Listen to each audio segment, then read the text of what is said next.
Classic Game Room is brought to you by Magnum Skywolf.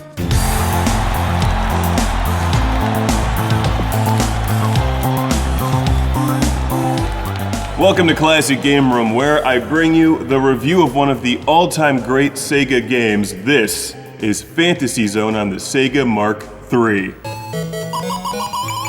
Fantasy Zone, released in 1986, may look like a delightful, cheerful game, but in fact, it's out to kill you. Looks are deceiving. Fantasy Zone is like Defender with a sugar high. If you let your guard down for just a moment, this game will hand you your own ass, along with a side of really good music.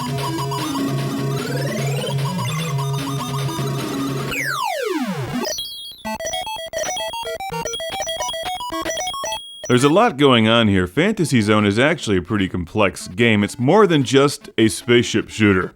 It's like a spaceship shooter combined with an adventure game. And this is actually one of Sega's better-known franchises that they haven't done a whole lot with in the last couple years. It's been kind of absent from their lineup for the last few decades, actually, despite a few references to the Opa Opa spaceship here and there, which is great. Fantasy Zone seems to have gone the way of Alex Kidd, into forced retirement, and for what? More crappy Sonic games? Fantasy Zone is great, and spawned numerous sequels, most of which came out in the 80s. But why is it great? What makes this game so good? Well, despite the obvious art design and brilliant music, the ship in Fantasy Zone handles in a somewhat erratic fashion. It's like you're piloting a living thing with flapping wings, which, well, you kind of are. It's like it has a mind of its own at times, and the enemies act drunk. They'll come at you slowly, kind of moving around in circles, and then dart towards you really fast, and then fire stuff, and then just sort of float away. Without a care in the world. It's like, what the hell is going on in this game? I love it.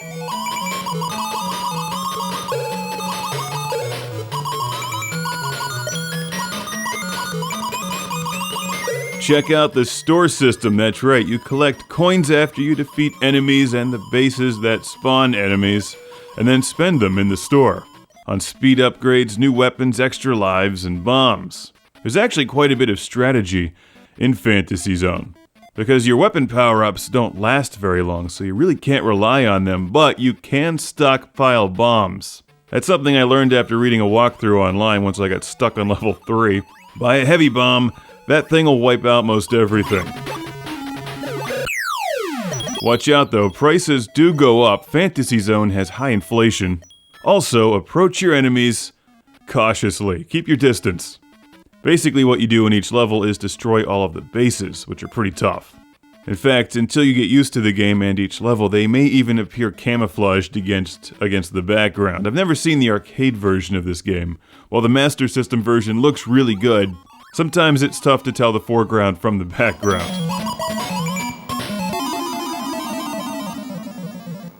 Just fire at them until they're gone, keeping an eye out for enemies that just come flying at you from every direction, of course. Then you'll battle an end boss, most of whom can be wiped out easily with that heavy bomb if you can survive that long. And even then, Fantasy Zone's pretty brutal. By levels 5 and 6, it's putting up quite a fight. One good strategy is to fly close to the ground. In fact, why not just walk on it? Your spaceship has legs. More spaceships need legs. It's a great feature. It gives your wings a bit of a break and prevents most of the enemies from flying into you. Fantasy Zone was pretty popular, so it can be found fairly easily. It's reasonably affordable on the Sega Mark III and the Western Sega Master System. You can also pick this game up for the NES. And I even reviewed a version of it for the Sega Game Gear a while back. I'm pretty impressed with the Mark III version here, which I assume is the same thing as the Master System. It plays really well, looks good, sounds good. You'll definitely want a good controller for this game though, especially if you rely on any of the speed power-ups, which I would be wary of, because this game gets like Truxton fast. You know when you pick up all the speed power-ups in Truxton? The ship basically becomes uncontrollable, and you just fly into things. Well, that same thing happens in Fantasy Zone. Personally, I like the big wings, which reminds me of big wheels, which were awesome. Also, it's like a slight speed upgrade, but not too fast. Just fast enough to get out of the way, but not so fast that you fly face first into everything.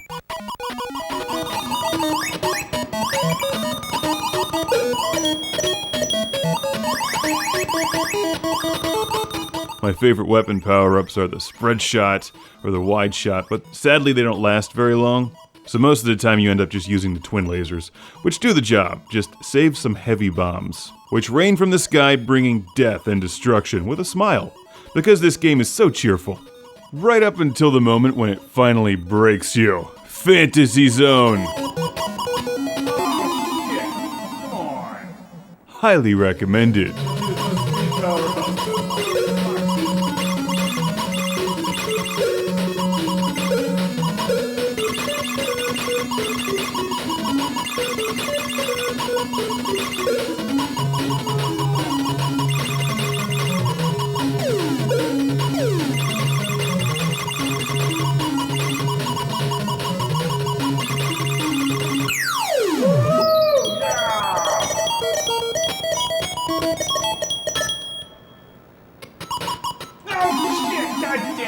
Thank you for watching. Follow Classic Game Room on Twitter, Facebook, Instagram, YouTube, and Patreon. Don't miss Magnum Skywolf, also on Patreon. Welcome to the club. It's the Lord Carnage Club, where I celebrate these backers on Patreon by shouting their name in a volcano.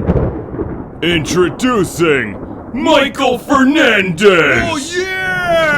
Michael Nelson! Lord Carnage approves. Jim Moriarty! Sergio Matthias! Hergert! Jason from Kamloops, British Columbia! Fizzy! Signal! Al Cyver! Sean Zoltek. I'm just kidding again. Sean Zoltek! Stephen Chucknick from New Jersey. Landon Ellerby! He's the administrator of these credits. Philip Strabenmuller of Vienna, Austria. Woo! Jack Stavris from Australia, home of Mad Max. Ohad Kane! Cue the thunder. Jeff, Captain Dauntless, Breyer, Rick DeBarros. Out of sight. Will. Kid Shuriken Fatality. Ship. Sink bail. That was too evil, wasn't it? Let's try that again. Ship. Sink bail. See you next time on Classic Game Room. Thanks for watching.